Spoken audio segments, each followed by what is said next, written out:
Hello everyone, I'm George from Ireland. Well, thank you for coming back to my channel, speaking about the Russo-Ukrainian war.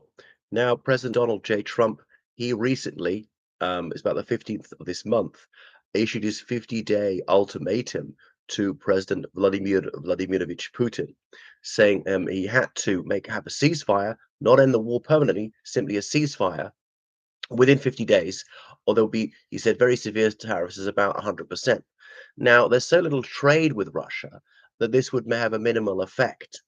What would really impact Russia is secondary sanctions on countries which are purchasing Russian oil, gas, and coal, particularly India and China. And that really would reduce Russian hydrocarbon exports drastically, which are responsible for at least 30% of the economy.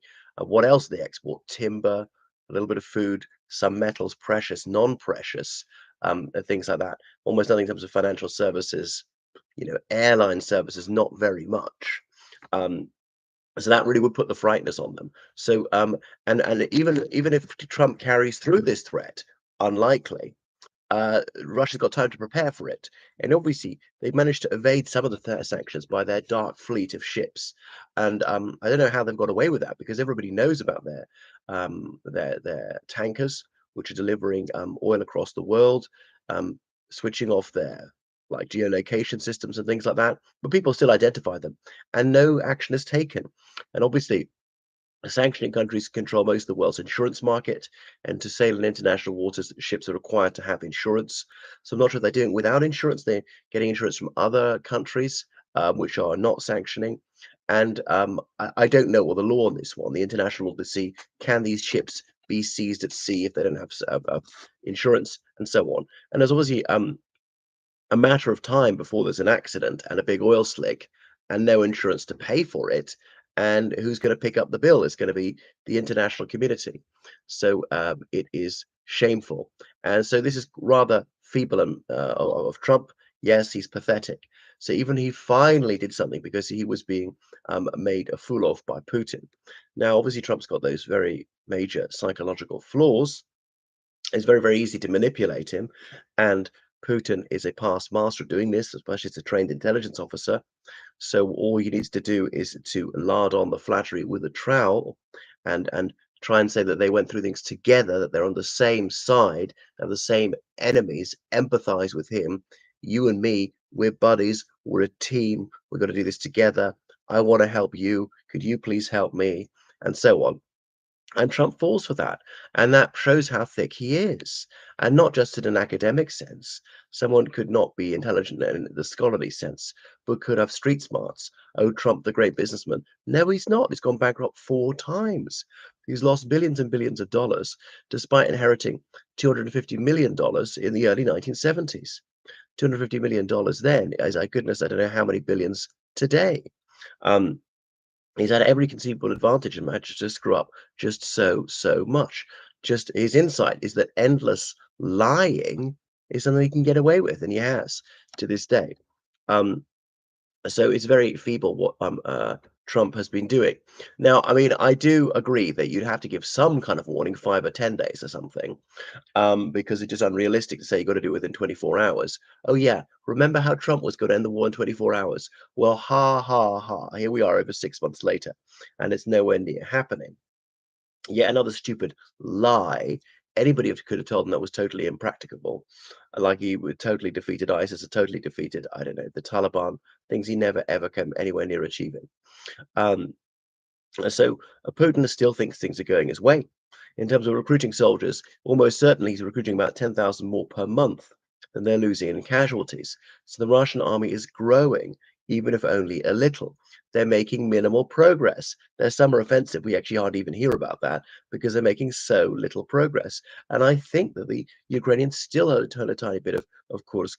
There was Pokrovsk that the Russians were going to take months ago, like I'm saying about 4 months ago. I can't believe that the Ukrainians have held on.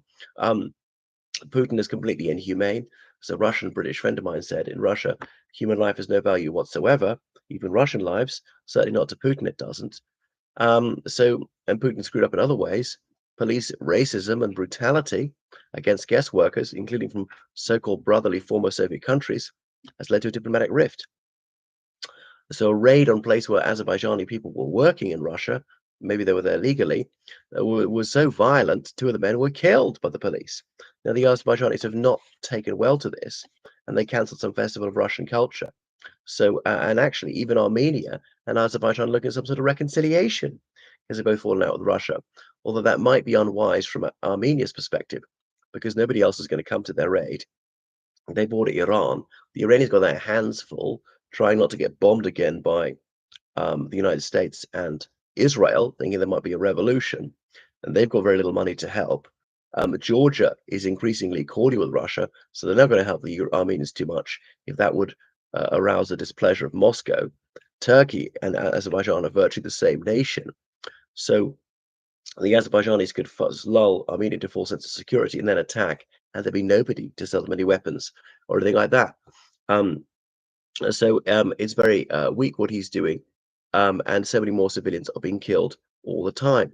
About 230 were killed in June, Ukrainian civilians in June, um, because of these increasing drone and missile strikes. But at least Patriot air defense batteries are being kept. And then Putin even said that Ukraine shouldn't attack Moscow. Well, why not?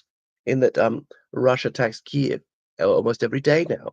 The thing is, the Patriots, they're very, very expensive, these missiles. They're $1 million a pop. The thing is to destroy the system that fires the missiles and the drones, get the drone factories and so on. And for the sake of one missile, you can take out many more. And so he's discouraging that. Obviously, Ukrainians are not held back from that. Patriots, an air defense system, is to shoot down incoming missiles, is not to be firing at whatever ground targets. Um, Goodness, and I think Ukraine's strategy in some ways has been foolish, as in these drones to buzz all these Moscow airports, which causes flights to be cancelled for hours. Now, the drones have never destroyed a plane on the ground or in the air, and I don't want them to. They're civilian passenger planes, or killed anybody in the ground, because they're almost all civilians at these airports. We don't want that to happen, especially I don't want Russian civilians to be killed. Well, if non-Russian civilians were killed, that would be even worse for Ukraine's reputation. So all that causes some irritation. I don't think it particularly demoralizes the Russian population. I know it brings home to them that there is a cost to this war, and the war is not far away. But if all those drones were used against Russian military targets, maybe that would be more helpful to the Ukrainian war effort.